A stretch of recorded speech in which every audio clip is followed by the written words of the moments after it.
இந்த கிளாஸில் நம்ம என்ன லேர்ன் பண்ணிக்க போகிறோம் அப்படின்னா ஒரு ஃப்யூச்சர் டென்ஸ் ஒரு ப்ரெசன்ட் கண்டினியூஸ் டென்ஸ் இந்த ரெண்டுக்கும் இருக்கக்கூடிய டிஃப்ரென்ஸ் என்ன, அது எப்படி நம்ம அண்டர்ஸ்டாண்ட் பண்ணி லேர்ன் பண்ணிக்கிறது அப்படின்னு பார்க்கலாம்.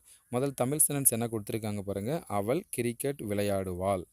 விளையாடுவாள் அப்படின்னா என்ன அர்த்தம்? இதுக்கு மேல் தான் அந்த விஷயம் நடக்க போகுதுன்னு அர்த்தம். அப்போ இதுக்கு மேல் தான் அந்த விஷயம் நடக்க போகுதுன்னா நம்ம என்ன டென்ஸ் யூஸ் பண்ணோம் அப்படின்னா ஃப்யூச்சர் டென்ஸ் அப்படின்னு ஒரு டென்ஸை யூஸ் பண்ணணும்.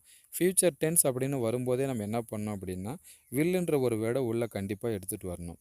ஓகேங்களா? அப்போ ஆன்சர் செக் பண்ணுங்கள். அவள் அப்படின்றதுக்கு ஹியா ஷியா அப்படின்னு பார்த்தீங்க அப்படின்னா சி.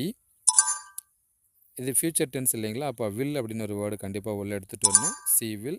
அதுக்கடுத்து என்ன வேர்டு கொடுத்துருக்காங்க பாருங்கள். கிரிக்கெட் விளையாடுவாள் அப்படின்னு கொடுத்துருக்காங்க இல்லைங்களா? அப்போது சி வில்.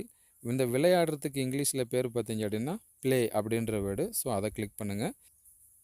ப்ளே. அதுக்கப்புறம் பார்த்தீங்க அப்படின்னா கிரிக்கெட் அப்படின்ற வேர்டு.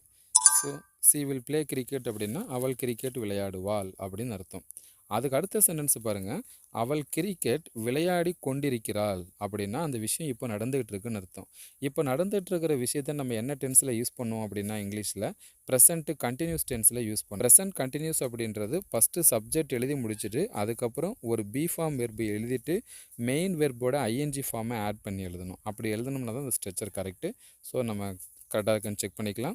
அவள் கிரிக்கெட் விளையாடி கொண்டிருக்கிறாள். She is playing. இங்கே ப்ளே அப்படின்றது கரெக்ட் பண்ணால் வருமா அப்படின்னா வராது. ஏன்னா நல்லா ஞாபகம் வச்சுக்கோங்க, ஒரு பி ஃபார்ம் வெர்பு எழுதுனதுக்கப்புறம் வெர்போட ஐஎன்ஜி ஃபார்ம் எடுக்கிறது தான் கரெக்டு. வெறும் வேர்பு மட்டும் எடுக்கிறது தப்பான ஸ்ட்ரக்சர். அதுக்கப்புறமா கிரிக்கெட் அப்படின்ற வேர்டு எடுத்தோம்னா சென்டென்ஸ் கரெக்ட் ஆகிடும். ஓகேங்களா? ஆல்ரெடி உங்களுக்கு சொன்ன மாதிரி தான் இது ரொம்ப இன்ட்ரெஸ்டிங்காக விளையாட்டு மாதிரியே நீங்கள் லேர்ன் பண்ணிவிட்டு இங்கிலீஷை ஈஸியாக பேசலாம். ஸோ மறக்காமல் கிளாஸஸை ஜாயின் பண்ணுங்கள். அதுக்கான பெனிஃபிட்டை என்ஜாய் பண்ணுங்கள். தேங்க்யூ.